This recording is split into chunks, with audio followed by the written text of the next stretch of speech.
Chers amis, avec Philippe Duron et Michel Savy, le président du conseil scientifique, et tout le bureau et tout le conseil, on est heureux de vous accueillir comme d'habitude maintenant. Vous savez où se trouve la coupole, vous y allez les yeux fermés, vous savez que c'est le lieu du petit déjeuner, entre autres. Mais nous avons encore plein de travail, de pain sur la planche, avec quantité d'autres dossiers qui sortiront progressivement. Et notamment, on aura une conférence de presse la semaine prochaine sur la cartographie. Enfin, un travail de fond fait par TDIE et je vous suggère de vous en inspirer. Alors aujourd'hui, vous êtes venus pour l'étude MIR.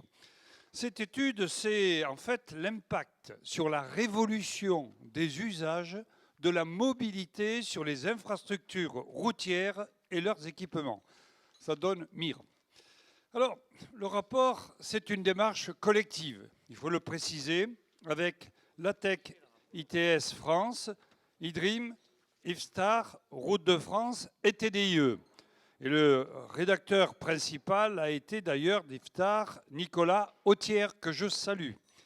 Vous avez dans ce rapport 3 notes et une synthèse. Qu'est-ce qui se passe? Il y a un constat simple, c'est que la route, 90% des déplacements, qu'on le veuille ou non, sont assurés et continueront à être assurés par la route. Alors, nous avons, face à la route, nous avons des mobilités émergentes dont tout le monde parle.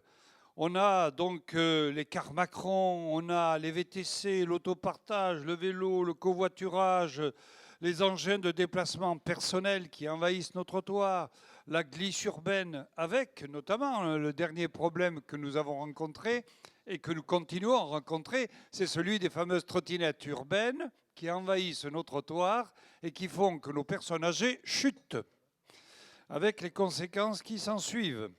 Donc nous allons récupérer ça. Avec la ministre, nous avons eu une longue discussion pour introduire un article qui permette de mieux maîtriser cette glisse urbaine.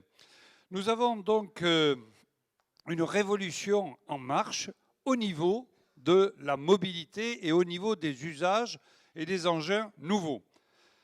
On a, ceci étant, une infrastructure support qui, elle, alors qu'on ne parle que des usages de cette mobilité nouvelle, elle est complètement oubliée. Et d'ailleurs, cher Philippe, chers amis, nous regrettons profondément l'absence de représentants du département qui ont encore quelques 300 000 kilomètres de route.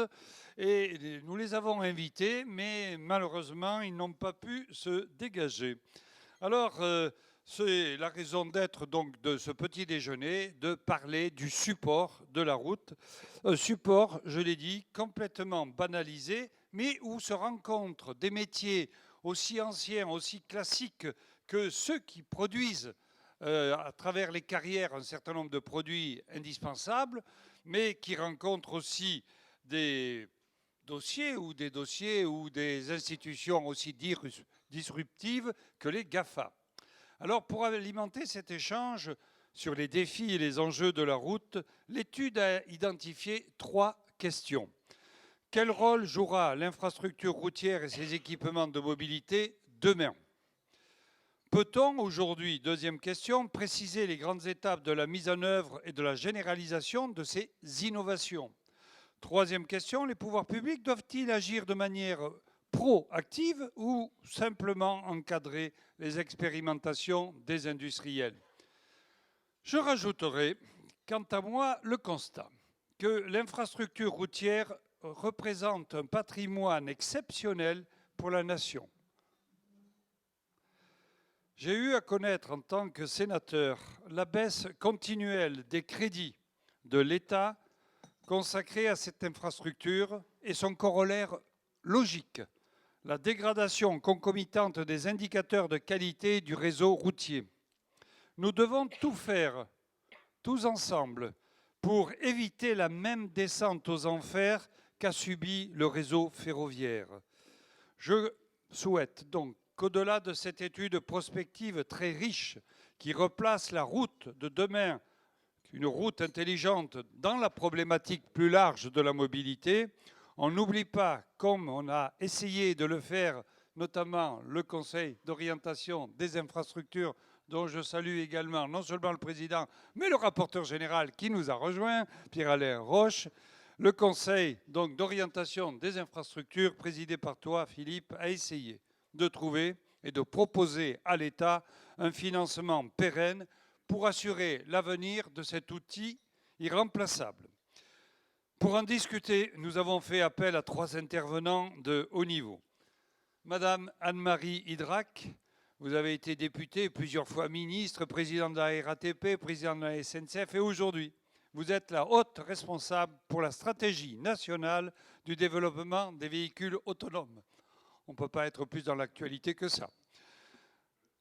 J'appelle ensuite Damien Pichereau qui vient de nous rejoindre. Il a suffi que je t'appelle, tu arrives voilà, en pleine forme. Député de la Sarthe et auteur du rapport des véhicules utilitaires légers pour une meilleure régulation et des usages maîtrisés. Là aussi, c'est au centre des débats. Et bien sûr, j'allais dire mon complice, Roland Ries, qui est maire de Strasbourg, vice-président de l'Eurométropole de Strasbourg en charge des transports et premier vice-président du Gard.